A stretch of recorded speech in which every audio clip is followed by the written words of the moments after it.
মায়ার মধ্যে যত প্রবেশ করবে ভগবান বাধা দিবে না। এই মায়াটা কি আগে জানতে হবে, যা নয় সেটাকে সত্য বলে মনে করা। স্ত্রী, পুত্র, পরিবার, পরিজন, এটা কি আমার আপন না পর?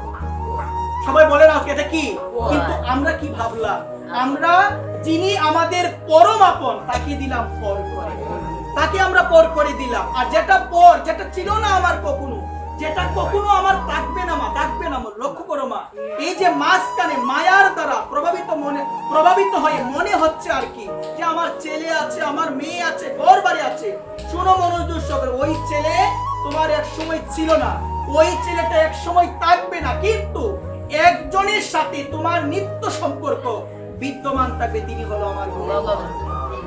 এই সম্পর্ক কখনো হ্রাস পাবে না, এই সম্পর্ক সর্বদা। এই কারণে তো বলছে জীবের স্বরূপ হয় নিত্য কৃষ্ণ দাস।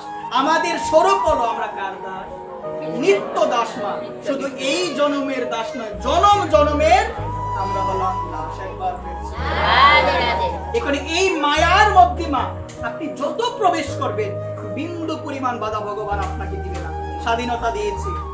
আর একবার যদি মা মায়ার মধ্যে আবিষ্কৃত হয়ে যাও মা, প্রবেশিত হয়ে যাও, মায়ের মধ্যে প্রবেশ করো, দেখবে আস্তে আস্তে একদম তলিয়ে যাবে মা, একদম তলিয়ে যাবে। এই মায়া এত খারাপ মা, এই মায়া অনেক খারাপ। শোনো মনোযোগ সহকারে মা, মায়া আমাদের ভজন করতে দেয় না মা, মায়া সর্বদা আমাদের ধরে রাখে। যেও না, পরে যেও, দেখবেন অনেক সময় ইচ্ছা আসে কিন্তু যা হয় না। কেন হয় না গো মা? এই সংসারটা মানেই হলো মায়া, এই সংসারটা মানেই হলো মায়া।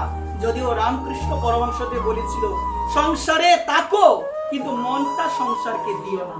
কিন্তু মা দেখবেন আমরা কিন্তু মনটাই দিলাম সংসারকে, মনটা কিন্তু ভগবানকে আমরা দিতে পারি না। এই কারণে মনোযোগ দিয়ে শুনবেন, দেখবেন আপনারা লক্ষ্য করে অজগর সাপ যখন তার শিকারকে শিকার করে, ওই অজগর সাপ শিকার করার আগে কিন্তু তার শিকারকে তার সমস্ত অঙ্গ দিয়ে পেঁচিয়ে ফেলে। কি করে গো মা?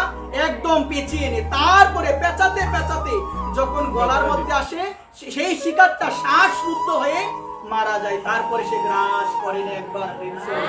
ঠিক সেই রকম আমরা মা এই মায়ার মধ্যে প্রবেশ করতে করতে যখন একদম শ্বাস শুদ্ধ হয়ে যায়, একদম মৃত্যুর দিকে চলে আসি, তখন আমাদের অনেক সময় মনে হয় গোবিন্দ তুমি ছাড়া আর কেউ না। একবার গীতাই তো বলছেন ভগবান, দৈবী ঐশী গুণময়ী মম মায়া দূরত্বয়া মামেব যে প্রপদ্যন্তে মায়া মেতাং তরুতি। গীতাই কি বলছে জানো?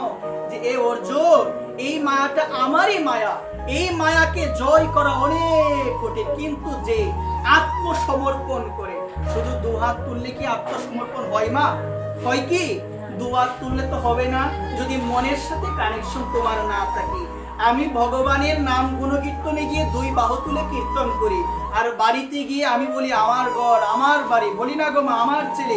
এই আমার শব্দটা মা শুনে যাও, এই আমার শব্দটা যতদিন হৃদয়ে থাকবে বুঝতে হবে ভগবানের চরণে আত্মসমর্পণ এখনো হয়নি, যতদিন থাকবে। আর যদি সবকিছুতে বলো সবকিছু গোবিন্দের, আমার তো কিছু নাই, মন থেকে মানা সবকিছু গোবিন্দের, ঘর বাড়ি টাকা পয়সা স্ত্রী পুত্র পরিজন যাই দেখতে পাচ্ছ সবকিছু কার, আমার তো কিছু নাই।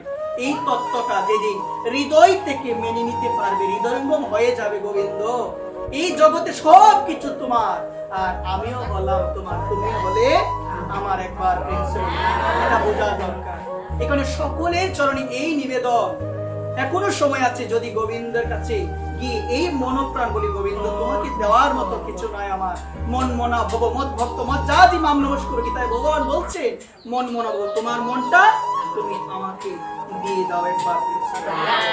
তৎস্মাৎ সর্বেষু কালেষু মাম অনুস্মর যুদ্ধ চ। হে অর্জুন, তুমি যুদ্ধ করে যাও, সর্বদা তুমি আমায় স্মরণ। এই সংসার এটাও একটা যুদ্ধক্ষেত্র, আমরা সবাই আছি, আমরা সবাই যেন এই যুদ্ধক্ষেত্রের মধ্যে থেকেও যেন আমরা মনে প্রাণে একজনকে ডাকতে পারি, তিনি কে? সবাই বলো, তিনি হচ্ছে আমার ভগবান। এই কারণে সকলের চরণে বিনম্র নিবেদন, মায়ার মধ্যে মা, মায়ার মধ্যে যতই মা প্রবেশ করবেন ততই মা একদম তলিয়ে যাবেন। এই কারণে এখনো সময় আছে মা, ভগবানের চরণে আমরা যেন সবাই আত্মসমর্পণ করি। গীতায় ভগবান বলছে, কি বলছে জানো মা? তমেব শরণং গচ্ছ সর্বভাবেন ভারত তৎ প্রসাদাৎ পরাং শান্তি স্থানং অশস্য অশস্যতম।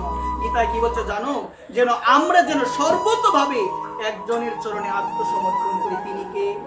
তিনি হচ্ছে ভগবান, তিনি হচ্ছে শ্রী হরি। তাকে ভজনা করা উচিত। শোনো মনোযোগ সহকারে।